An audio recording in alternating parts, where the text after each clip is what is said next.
Motorbike itself, Fred Davis, back with another vlog. Today we've got a history motorbike crossover episode. We're going to have an absolute scenes of history, knowledge, petrol speed. It's all going on today. So where we're heading to today is called Faulds Crater. It's the second largest man-made crater throughout the entirety of the UK. And it was caused during World War II. One of the bombs went off there where they were actually storing bombs, and it caused all the bombs to go off. It used to be a gypsum mine, which is it's some sort of stone, I don't know. I'm not a geologist, I'm not going to pretend to know either. So it's some sort of stone that they used to mine there, right? And obviously with it being a mine, lots and lots of tunnels. So a good place to store bombs, munitions and all sorts of warfare equipment. But during 1944, I believe, they were removing loads of detonators from them, from all the bombs that they had there.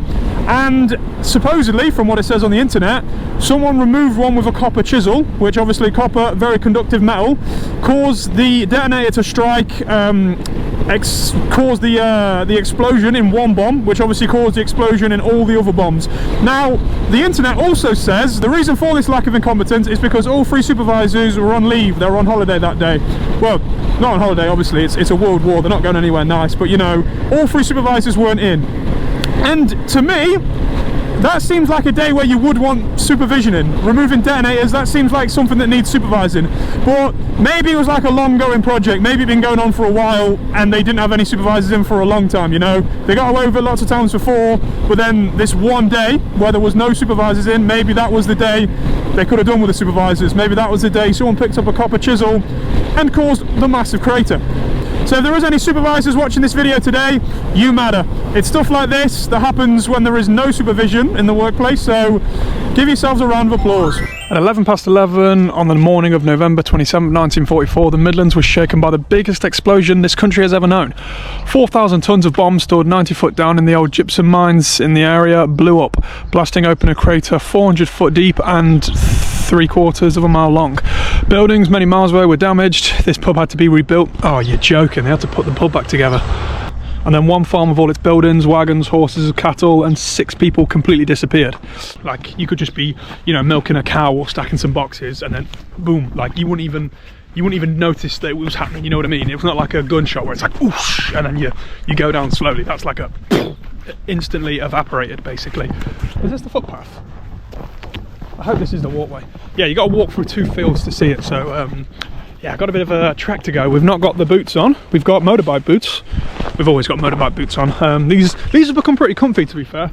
They used to be very stiff because they come right just below the knee, so they used to be super uncomfortable, but I think I've really broken them in now, so they're kind of like, I wouldn't say they're like a trainer, you just don't walk as straight. Before I felt like I was walking like a robot, like with stiff legs and everything, but yeah, they're not too bad now. They've got seems like the hinges and all the little balls on them have like softened, basically. So it is somewhere over here. Haven't got data on my phone because I'm an idiot and didn't renew my contract, but yeah, I mean, it is somewhere over here, so I believe we can walk through this field. But our first obstacle, we've got a fat load of ice here. Jesus, is it gonna hold weight, or have I got to jump over it? What do we reckon? No, that's breaking. That's 100% breaking. God, I said this is going to be a history and motorbike video, but it could be a parkour video as well. It could be a load of jumping and thrills and just acrobatics as I get over all these fences, puddles, and all other obstacles that might be in the way. Right.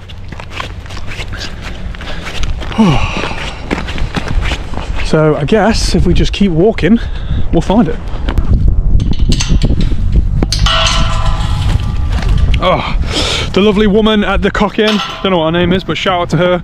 Let me keep her helmet there. I mean, I would have kept it on the motorbike if not. I don't think people are going to take it around this area. I know England is very, I know thieves are very popular in England at the moment and people love stealing, but I think this kind of neighbourhood isn't a stealing neighbourhood, put it that way. It's not teenagers, it's old people with a bit of coin, so I don't think it would have got stolen anyway, but yeah, the woman let me keep it in there, and that's just another thing to keep you at peace, you know.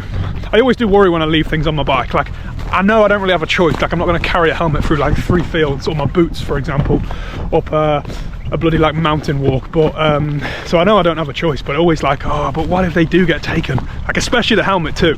Boots isn't too bad.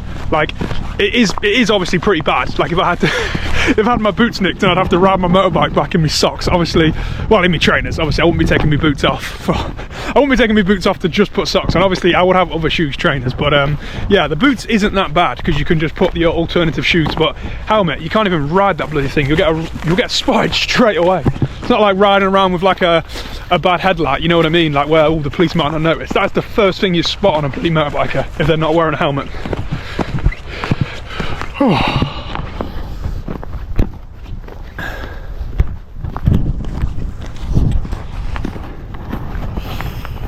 Yeah, I've been absolutely rinsing history videos recently, man. Like, I cannot get enough of them, and I don't even watch much YouTube, but there's been loads that have been standing out recently, like why is Russia so big, or like how did the British Empire take over, like proper interesting history stuff. So it feels quite enjoyable making a, I wouldn't say this is a history video, I don't I don't have the knowledge to talk about this place as a historian, but yeah, it's funny, man.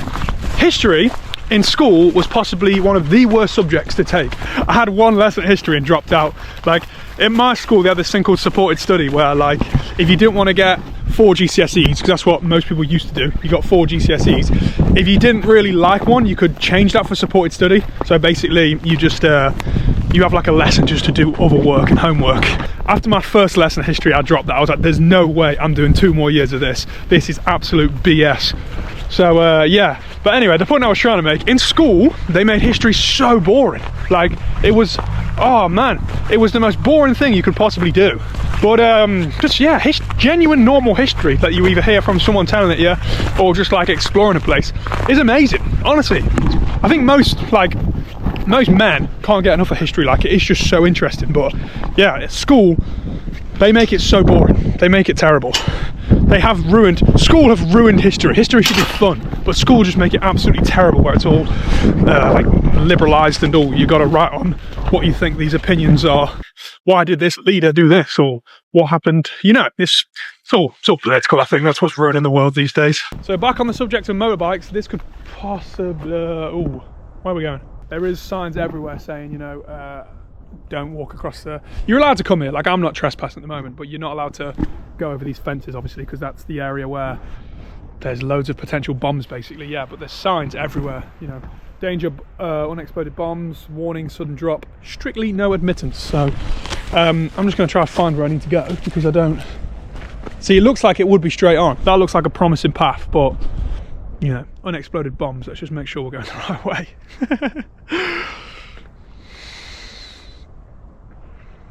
So where are we? Ah, yes! I've got a like 2.5 meter pole, but you're not going to be able to see how big the crater is just from that. It will just look like I'm on the edge of a hill. So I went and bought a drone just for this video. So if you're watching this far, make sure you like, subscribe and show love, because I want to be a successful YouTuber basically, and I need your support to do that. Right, so we're getting there.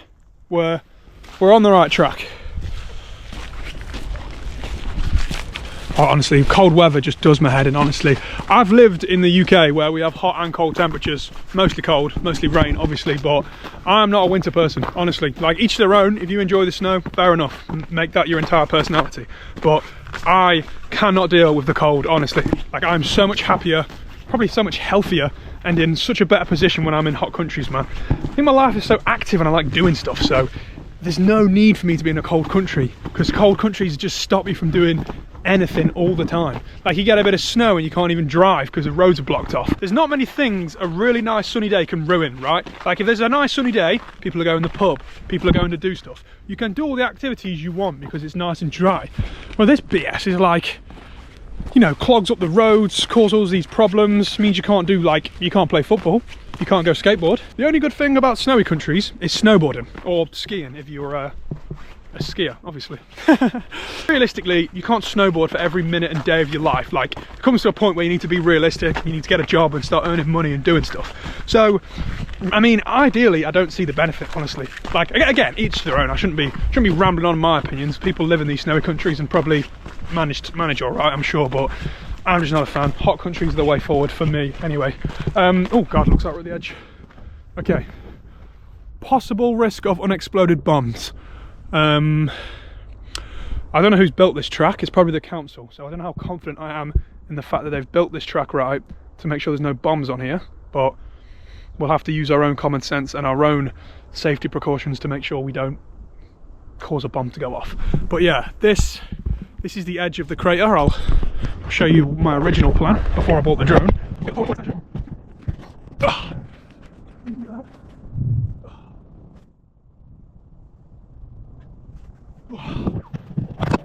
Flying a drone, it's all practice. I'm not going to say it's hard. Obviously, I've seen some right stupid humans use a drone, so I can't see it being that hard, but it just comes down to practice. So yeah, it's fenced off.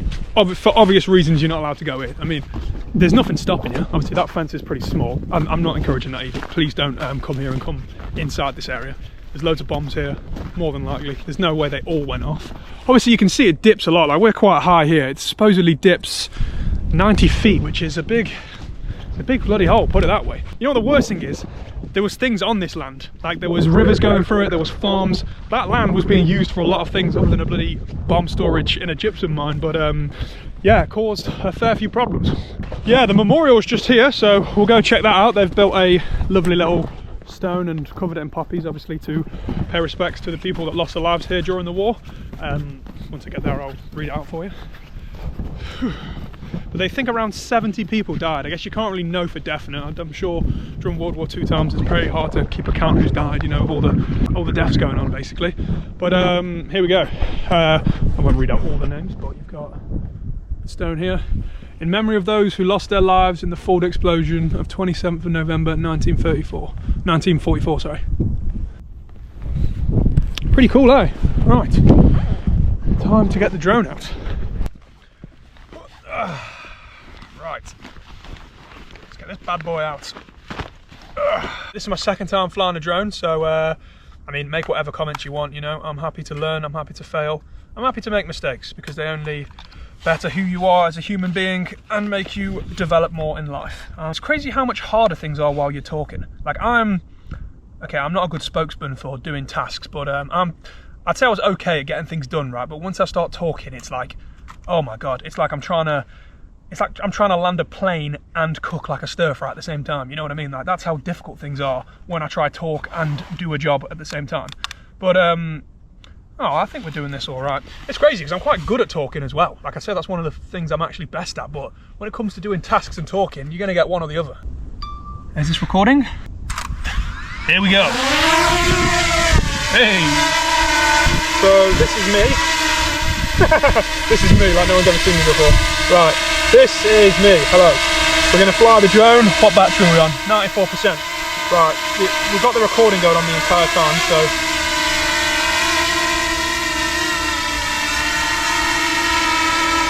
we'll fly right up so you can see the crater.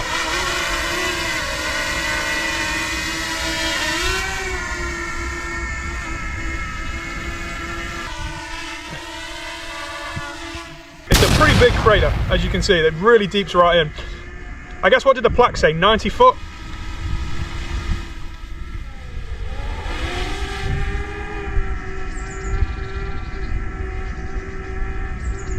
Oh my god. Like, I used to absolutely rinse Xbox, so I thought like I'd be okay at this, but it actually is really difficult to operate. So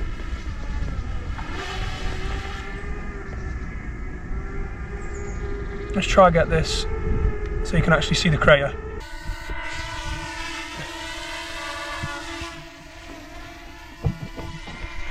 It just shows you the amount of explosives that must have had to go off, like, to cause an explosion this big. Like, look at the size of it. Like, that's the land before. It would have just been flat like all this farmland. And now you look over here and it's like, Jesus Christ.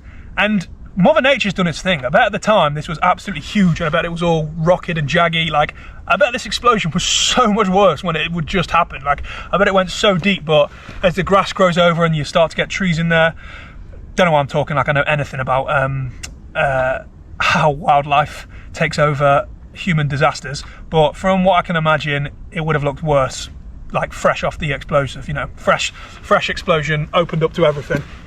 Don't even know where my drone is now.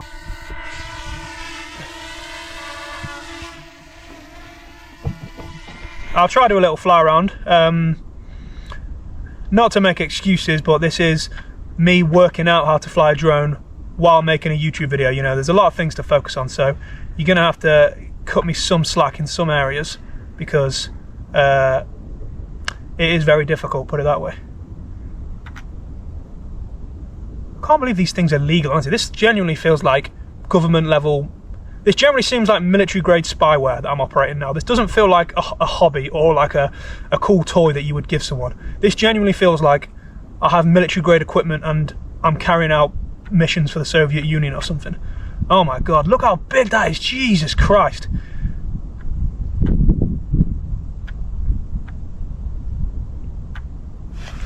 This needs to be upright, doesn't it?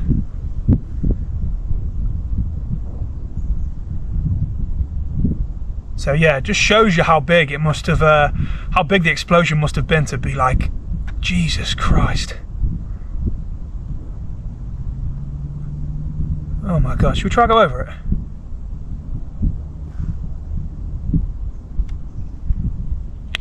If any drone enthusiasts are watching and want to give me any tips, please let me know, right? And I mean it genuinely in the most full, respectful way. I'm not trying to get comments on my video. I'll get your Instagram and you can tell me everything I need to do, because I feel on YouTube there is just so much scattered information. Like, I'll watch a 10-minute video because I'll think, oh, that'll be perfect, and it just gives you information you don't need to know. Like, obviously you need, if you watch like an hour or 2 hour video, you'd know how to use it, but I'm not spending 2 hours, you know, learning how, just the pointless stuff, like, oh, how to set up your iPhone or how to link the Bluetooth to the drone. Like, I know how to do that stuff. I just mean actual drone skills that are gonna benefit me. Let me know. Ooh, wow. Right, I'll try to fly around it and then I think we'll call it a day. My only worry is, if it does fall in there, you ain't getting that back. Like, there's no way I can explain to the RAF, oh, can you go in that bomb-filled crater to get my 200-pound drone back, please, because I made a mistake. Okay, we're getting it's starting to lose connection, so I'm gonna return to home. So here's a good feature. These drones can actually bring themselves back. Like, I'm not pressing anything at the moment. You click on your screen and it'll bring the drone back. Now, my only fear is if it hits something on the way, it shouldn't hit anything on the way down, but there is a branch slightly above me. But we'll see how it's getting on. So yeah, this is literally flying itself. Like, I'm not pressing anything. Oh, we can hear it. That's good news. Hey! Oh, I hope it doesn't hit any of them trees, man. Oh no, I think it's pretty smart. It doesn't just bring it straight back at the shortest path. It comes back at the high point at what it was at, and then it drops down. It doesn't just like come over, because then it would smack into trees and all sorts. But yeah, it probably knows fools like me are going to try to operate this equipment, so it probably had to foolproof itself. So yeah, it's coming down now. Here she comes. There she is. Hey! Okay, you probably can't see that because I've not got the right lens on, but she's coming down now. We're getting there. I'm gonna have to take over this landing.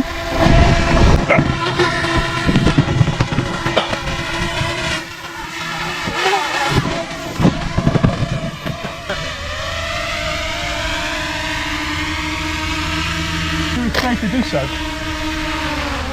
Hey! So there we go. There has been my second ever drone flight. I think it went well. Let me know what you think.